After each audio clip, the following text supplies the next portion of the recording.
Welcome to YOUCANIC. Today here in YOUCANIC we have a 2013 Dodge Grand Caravan. Then we're going to go over where you add antifreeze or engine coolant into your vehicle.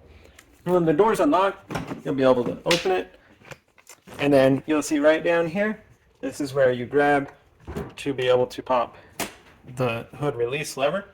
And now we go around front and open up the hood.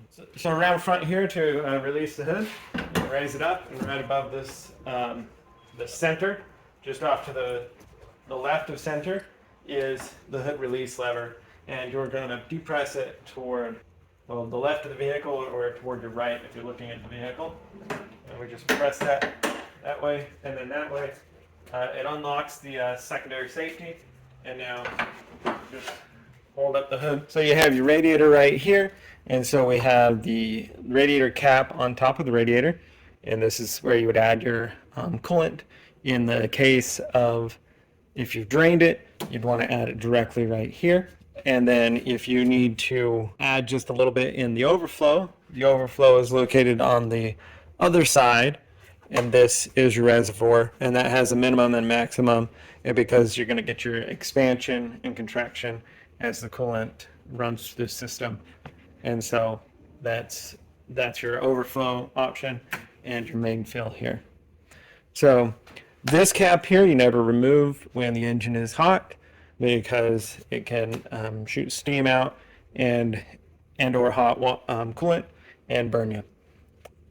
And this one you can. It's not pressurized over here, and it's also you can remove that when the engine is hot. And that, like I said, that's just an overflow, and it'll fluctuate depending on what the temperature is inside and outside. So if we need to remove this cap, just press it down, turn that a 90-degree turn counterclockwise, and be able to remove this. Now if you're really empty here, this is where you can add some coolant, and then be able to top that up, and then put your cap on. And then if that's topped up, and you also just need to add some coolant here because this is below the minimum line, then you just pop this cover, add some coolant here. And if you're constantly adding coolant, well, then you definitely got a leak somewhere. Otherwise, some does evaporate off, but if you're adding a lot all the time, then you've got a leak of coolant somewhere, because it's a closed system, and it shouldn't be leaking out a lot, or it shouldn't really be leaking any, but some does evaporate off over time as it runs through the engine. So that's where you would add your engine coolant on your vehicle here. Thanks for watching YOUCANIC, where you can be the mechanic.